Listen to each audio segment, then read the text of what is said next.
तो क्या हुआ? पिताजी से मतलब बोला, क्या बोला पिताजी से कि पिताजी आप जो प्रिय चीज जो कहे थे देने के लिए उसको नहीं देकर आप बूढ़ी और कमजोर गाय ही क्यों दे रहे हैं? महर्षि बादश्रवा पुत्र की ओर देखकर तनी मुस्कुराए पर बोले कुछ नहीं। मैंने हंस तो रहे हैं कि मैंने तो समझिए गया बात के, है ना। वे वैसे ही गायों का दान करते रहे, जितना खराब का गाय है मैंने सब देते रहे। अब देखो, अब नचिकेता से नहीं रहा गया, एकदम मैंने बर्दाश्त से बाहर हो गया, है ना। उसकी सहन शक्ति समाप्त हो रही थी। उसने निडरता पूर्वक पिता से कहा कि पिताजी आपकी प्रिय वस्तु तो मैं हूँ, मुझे आप किसे दान में देंगे? कहा कि मैं तो सबसे प्रिय आपके लिए तो मैं हूँ, है ना, तो मुझे आप किसको दान में दीजिएगा? इतना सुनते ही महर्षि बादश्रवा के अधरों की मुस्कान लुप्त हो गई, हंसी एकदम खत्म हो गया, एकदम टेंशन में आ गया। उसका स्थान क्रोध ने ले लिया, एकदम खिसिया के फिट हो गया, है ना। वे उसी अवस्था में बोले नचिकेता मैं तुम्हें यमराज को दान में दूंगा। एकदम खिस में कह दिया कि नचिकेता मैं तुम्हें क्या चीज दूंगा?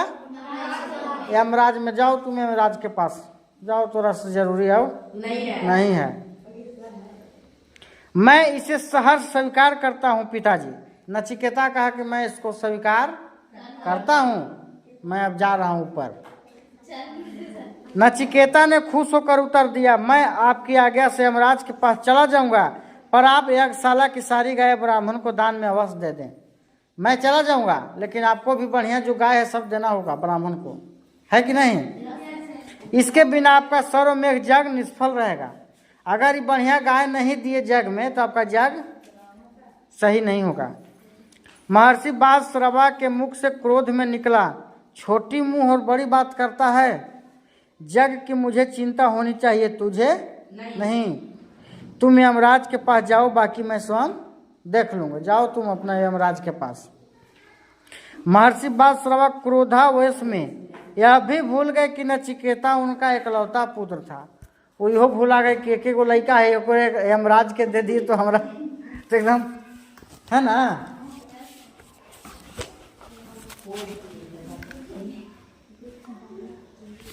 ना होता है क्रोध में, तो का कोई ना कहले हैं मम्मी पापा ऐसा लड़का मर जाता तो उन्हें ठीक है, ना होता है किस में, हाँ ना।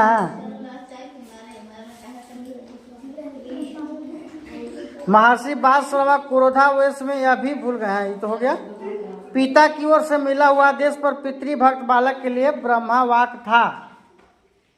वो तो पिता के भक्त था, पिता बोल देता कि इंद्रा में कूद जा तो कूद जाता वो, है ना। उधर दृढ़ निश्चय नचिकेता ने एक क्षण भी खोना ठीक नहीं समझा।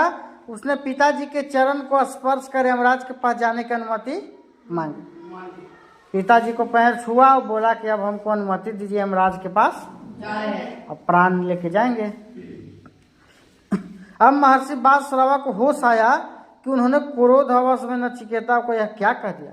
अब उसको होश खुला, पहले बेहोश था वो, ताकि क्या कह दी तो बड़ा ही मैंने फेरा कर दी, हो चल जाएगा, है कि नहीं। और वो भी जानता था कि नचिकेता के जो कह दिए वो करेगा, है ना। तो उसका दृढ़ निश्चय को अच्छी तरह जानते थे, तो इस बात से भी परिचित थे कि नचिकेता यमराज के पास जाए बिना मानेगा नहीं, बिना गेले या मानेगा नहीं। अभी कह दिए तो इंद्रा में कूदे लट्टी कूदिए जाएगा, ये मानेगा नहीं। कोई है वैसा जो पिताजी के पूरा बात मानता है? अगर कह दिए कि कांट पर दौड़ो तो कांट पर दौड़े लगेगा। हाँ नहीं, क्रोध में ना कहेंगे जो भले जाके मर जो, वही होना चाहिए।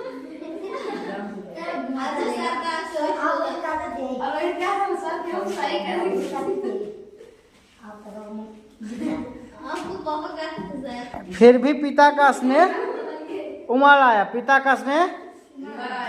उन्होंने पूछा, वत्स यमराज से परिचित हो क्या? कहा कि बेटा क्या यमराज के बारे में जानते हो कि ऐसे वो तोरा प्राण लेके चल जाएंगे, तोरा लग रहा है कि उसी बाजार घुमाएंगे, कहीं से तोरा है पता ना होता है।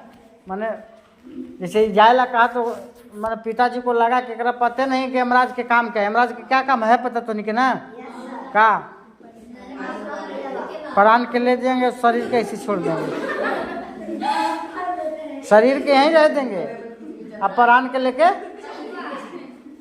और शरीर के यानी आदमी लेके जाएगा 4 गो लाठी पर है कि नहीं? प्राण कोई और ले जाएगा, शरीर कोई और ले जाएगा।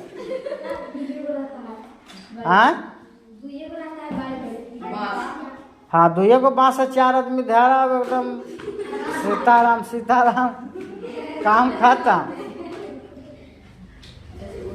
तो बोला, हाँ पिताजी वो मृत्यु के देवता है। कौन सी के देवता है?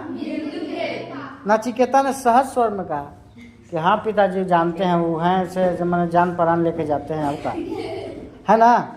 यमराज के विषय में इतना जानकर भी तुम उनके पास जा रहे हो, मतलब कहे कि यमराज के बारे में तू जान रहा है फिर भी तुम कह रहे हो कि हम जेबे करेंगे। जाएगी रूबी ऐसे में? तो कोई जा सकता है ऐसे रूबी? महर्षि बादश्रवा ने समझाने का प्रयास करते हुए कहा कि मृत्यु के मुख में पहुंचकर कोई लौटा नहीं है बेटा। क्या कहें बादश्रवा कि तू सोच रहा है कि चल जाए बाकी लौटेगा फिर नहीं। जानता हूं पिताजी, नचिकेता ने कहा कि पिताजी मैं जानता हूं, पिता की आज्ञा ही मेरे लिए सर्वोपरि है, पिता की आज्ञा को ही मानना है मुझे, उसी ने मुझे निडर बना दिया है। आप पिता के आज्ञा जो माने वही निडर है, डरता नहीं हूँ। आपके आशीर्वाद से मैं सब जगह आसानी के साथ पहुँच सकता। फिर मृत्यु तो ऐसा सच है जिसे झुठलाया नहीं जा सकता। एक न एक दिन सभी को उसके पास पहुँचना। बोला कि एक न एक दिन तो जाना है कि नहीं? आज ही चल जाएंगे और नामो हो जाएगा एकदम पिता के बात पर रह गया, है कि नहीं? इसलिए तुम लोग को भी ऐसा पिताजी बोले तो काम करना चाहिए, है कि नहीं?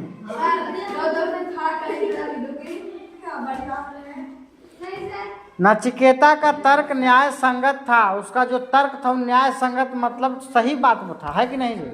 बात सही बोल रहा था कि ना कि पिताजी को बात मानना चाहिए। बात सही है, हर कोई को मानना चाहिए। अब कोई पिताजी तो ऐसा नहीं कहेंगे कि तू जाने चल जा, है कि ना? और पिताजी का बात मानना चाहिए। अगर वो बोल रहे हैं कि चल जाओ तो जाना भी चाहिए। उसके ज्ञान पर महर्षि बादश्रवा को हर्ष भी हुआ और बिछोह पर शोक भी। माने हर्ष माने खुशी भी हुआ उसके बात पे, और फिर एक बार तो खुशी इस बात का, किस बात का खुशी हुआ बताएगा?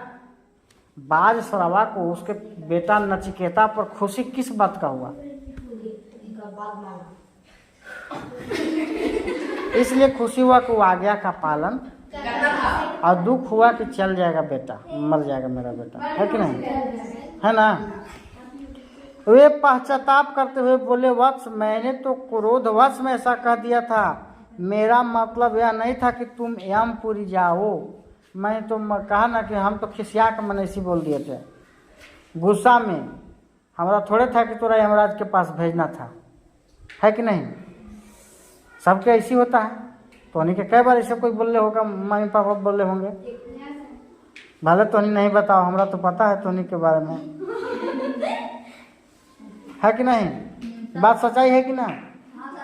खीस में मने, और अगर खीस में उसे कह दिया कोई भागे लगल हो तो 2 आदमी भी पीछे से लगा दिले हो, ये देखी ना बाबू कहने तो गल ना होता है, हो लगे कैसे कि ना ऐसा घटना न देख ले तोनी, ये देखी ना खीस में कह दिलिए, बोला गए हमरा बर्दाश्त न लियल और भाग गए छोड़ा कहने। तो होता है कि नहीं से? हाँ ना हुआ ऐसे जी? अरे हुआ नहीं है, मैंने घटना ना सुन ले ऐसा। आज है कखनी अभी कहा तो सुनी तो कहानी कह रहे, सुना कहाँ, घटना कहाँ ही हुआ। ये बात तो सुनल चीज हो, घटना देखा नहीं है घटना।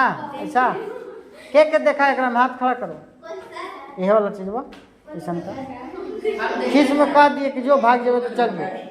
अब गेलक तो पीछे से 2 आदमी के भेज दिए कि तो देखी कहने गेल है ना ऐसा। चलो हाथ से नीचे रखो, अब आगे आओ। अब मैं किसी कीमत पर तुम्हें यमपुरी जाने की आज्ञा नहीं दे सकता हूँ। अब मैं किसी कीमत पर तुम्हें यमपुरी जाने की आज्ञा। नचिकेता ने अत्यंत विनम्र होकर कहा, आप तो यमपुरी जाने की आज्ञा पहले ही दे चुके हैं, अब भी कुछ भी कहना से कोई फायदा नहीं है। मैंने आपके आज्ञा पालन करने का संकल्प ले लिया। अब संकल्प ले लिया, अब तो उसे पूरा करने का अवसर प्रदान कीजिए और मुझे यमराज के पास जाने दीजिए। इसी में मेरा कल्याण होगा, तो मेरा ही कल्याण खत्म हो जाएगा। नचिकेता की वाणी ने महर्षि बादश्रवा को निरुत्तर कर दिया और उनका सौम्य चेहरा कुम्हला गया और उनके मस्तक पर विषाद की रेखा स्पष्ट दिखाई पड़ने लगी और नचिकेता को कहे वाक उन्हें शूल की तरह चुभने लगा। अब एकदम पूरा मतलब बेचैनी हो गया है ना, क्या तो आज के बाद हमारा लड़का चला जाएगा। कोई क्या होता है, ऐसा होता है ना जी, ना होता है। किसी का पुत्र मर जाएगा तो नहीं होगा ऐसा, कैसा होता है? हंसी होता है जी, दांत चिहार दिया। हाँ के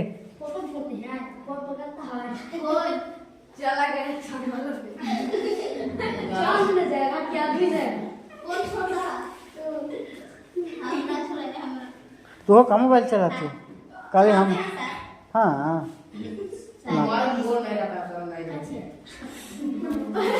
देखो, पिता की ऐसी अवस्था देखकर नचिकेता ने कहा, पिताजी आपके स्वर्ग में यज्ञ की सफलता भी मेरी यमलोक की यात्रा में ही है, उसे पूरा करना मेरा धर्म है। धर्म पर चलने का आदेश आप अवश्य देंगे। नचिकेता की ज्ञान भरी बातों को आगे महर्षि निरुत्तर हो गए और उन्होंने अश्रुपूर्ण नेत्रों से अपने इकलौते पुत्र नचिकेता को विदाई दे दिए। रोते हुए नचिकेता को क्या किए? विदाई कर दिए। नचिकेता पिता को नमस्कार करके यमपुरी की ओर प्रस्थान कर गया। वह दिन रात चलता रहा, उसे यमपुरी पहुंचने में कई दिन लग गए। देखो, यमपुरी के मुख्य द्वार पर उसे रोक लिया गया। यमपुरी में यमलोक पे पहुंच गया वो पैदले, और उस समय यमराज कहीं बाहर गए थे। गया यमराज, हाँ तो जा रहा था, हाँ ऊपर ही चले वाला है, तो यमराज के पास गया तो वहाँ यमराज है ये नहीं थे, गेटे पर रोक दिया, तो यमराज है ये नहीं है। तो उसे मुख्य द्वार पर ही उनकी प्रतीक्षा करनी पड़ी और ये प्रतीक्षा की घड़ी में 3 दिन और 3 रात बीत गई। 3 दिन और 3 रात भूखा प्यासा वहीं पड़ा रहा। अंत में यमराज लौट कर आए। अपने मुख्य द्वार पर ऋषि कुमार को देखकर चिंतित हो गए, चिंता में आ गए कि तोरा अभी मरे के डेट लिख लेना है और तू आ गया गेट पर, है ना। फिर उसका परिचय जानने के उद्देश्य से पूछा, तुम कौन हो? कहे कि यमराज तो खुद लेने आते हैं। यमराज किसी के प्राण को खुद लेने आते हैं ना जी। यमराज के पास तो कोई गया नहीं, तो यमराज के पास कोई जाएगा तो टेंशन में यमराज होंगे कि नहीं। एक डेट अभी कैलेंडर में है या नहीं है, कोई आदमी के आज अभी एगो आ गया पहले ही। नचिकेता ने नमस्कार कर विनम्र स्वर में बोला, नमस्कार किया और विनम्र स्वर में बोला कि देव भगवान, मैं महर्षि बादश्रवा का एकमात्र पुत्र नचिकेता हूँ। कहा कि मैं बादश्रवा का एकमात्र पुत्र, मतलब एक के लड़का हूँ, है ना। यमराज ने प्रश्न किया, ऋषि कुमार तुम्हारे यहाँ आने का कारण? इतना बढ़िया बताते हैं, क्या बात कर रहे हैं जी। नचिकेता फिर विनम्र स्वर में बोला, देव मेरे पिता श्री ने सर्वमेघ यज्ञ किया, उसी के दक्षिणा स्वरूप मुझे आपकी सेवा में भेजा, दक्षिणा के रूप में भेजे हैं। इतना सुनकर यमराज का आश्चर्यचकित होना स्वाभाविक था वे बोले तुम्हें यमपुरी आते हुए भय नहीं लगा? बोले कि यमपुरी में तुम आए, तुमको डर नहीं लग रहा है यहाँ?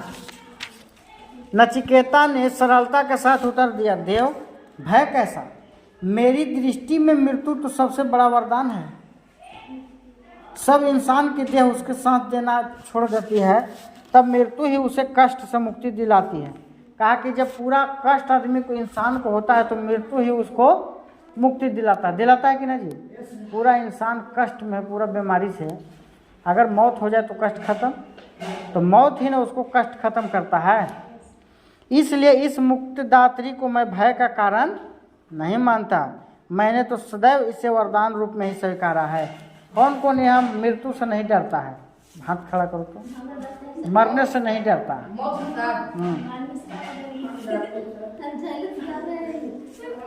अरे रूबी भी मरने से नहीं डरती है, रूबी भी हाथ खड़ा कर दी। समझ में आया था ना रूबी? रूबी है, रूबी की हिम्मत है।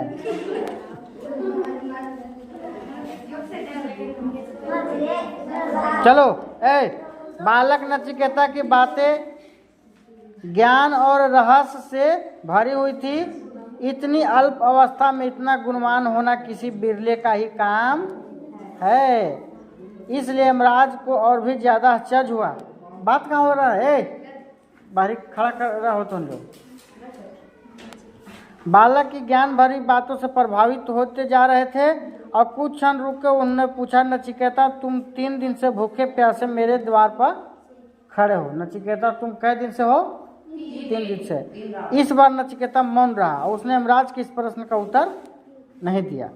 यमराज ने उसके आतिथ्य का पूरा प्रबंध कर दिया और खा पीकर विश्राम करने के लिए कहा। बताइए, ये मौत देता है, वो इंसान कह रहा है, जो मौत जो देने वाला, कि आओ खा पी के तनी सूत लो, आराम करो, खा पी। तोरा ना मजबूरी, तो कहना है यमराज की तनी हमरो तनी। बालक नचिकेता ने यमराज का आतिथ्य स्वीकार कर लिया। आतिथ्य क्या स्वीकार कर लिया है? मैंने नचिकेता भी खा पी के आराम किया। वह खा पी कर विश्राम करने लगा। अगले दिन जब वो सोकर उठा तो उसे यमराज ने बुलवाया और उसके आने पर यमराज ने कहा, ऋषि कुमार, हम तुम्हारे ज्ञान, पितृभक्ति और कर्तव्य निष्ठा से बहुत प्रसन्न हैं और इस उपलक्ष्य में तुम हमसे 3 वर मांग सकते हो। वर माने क्या होता है? वरदान। तो कहा कि तुमको में बहुत निष्ठा है, तुम पितृभक्त हो, 3 वरदान मांगो हमसे। देव, मैं तो दक्षिणा स्वरूप आपके पास भेजा गया हूँ। नचिकेता ने विनम्र स्वर में कहा, फिर आपसे वर कैसे मांग सकता हूँ? कहा कि हम तो दक्षिणा में मिले हैं, तो हम वर तो कैसे मांगे? बालक नचिकेता के न्याय संगत बात सुनकर यमराज बोले, कोई बात नहीं बालक, तुम निसंकोच होकर वर मांगो। कहा कोई बात नहीं, तुमको जो मांगना है मांगो। अगर इसे मांगे कहते तो तुम क्या मांगेगा? बोलो। यमराज के मुंह पे जाके यमराज कहें कि तुम वर मांगो, तो तुम क्या वरदान मांगोगे? देखिए, लोभ हो गया, लोभ हो गया।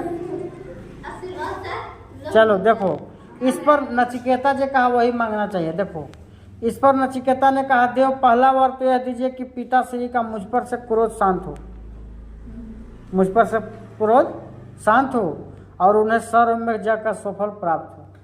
ऐसा कोई लड़का आज तक मांगा है जी? मांगा है?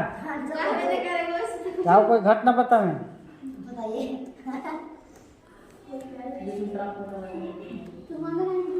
तथास्तु, यमराज बोले तथास्तु। और दूसरा पर नचिकेता ने फिर कहा, देव, जिस विद्या से भय उत्पन्न हो मुझे प्राप्त हो, ऐसा वर दीजिए कि हमको डरे न लगे। माने मौत भी आ जाए तो कोई डर नहीं है, लगबे न करे कि मौत है ना? कितना बढ़िया वरदान मांगा। तथास्तु, यमराज ने कहा। और तीसरा वर? नचिकेता बोला, देव, आप सर्वज्ञाता हैं, आप मुझे आत्मा का रहस्य समझाइए। ले, मेन चीज तो यहाँ पहुँच गया। आखिर जो आप आत्मा किसी को ले जाते हैं, हमको आत्मा का रहस्य समझा दीजिए। इतना सुनकर यमराज सोच में पड़ गए। बोले नचिकेता अभी तुम बहुत छोटे हो, आत्मा का रहस्य जानना तो ज्ञानी ध्यानी मुनियों के बस की बात नहीं है। तुम और कोई तीसरा वर मांग सकते हो। कहा कि आत्मा तो कोई जाना है आज तक, कोई जाना है मौत के बारे में जी? देव मुझ पर तो आत्मा का ही रहस्य प्रकट करने की कृपा कीजिए। अगर आत्मा का रहस्य जान जाता तो सब चीज जान जाता। नचिकेता ने फिर कहा इसके अलावा मुझे और कुछ जानना शेष नहीं है। अरे वो तो नहीं है, हमारा नीचे भेज दीजिए तो हमारा ऊपर दौड़ा दीजिए, ये कौन बात? तो फिर तो तोरा मौत 60 साल के बाद आइए जाएगा, तो क्या फायदा हो? देव देखो विवश होकर यमराज को नचिकेता को आत्मा का रहस्य बतलाना पड़ा, है ना? आत्मा का रहस्य बतलाना पड़ा। नचिकेता आत्मा के रहस्य को जानकर वापस पृथ्वी पर लौट आया। पिता बालश्रवा पुत्र को पाकर बहुत प्रसन्न हुए। बालक नचिकेता का नाम आत्मज्ञानी के रूप में अमर हुआ। और ये जो छंद लिया गया है कि कहाँ से लिया गया है? नचिकेता छंद कहाँ से लिया गया है? क्वेश्चन आता है जीके में, पूछा है जी एग्जाम में। कठोपनिषद से, देखो लिखा है कठोपनिषद।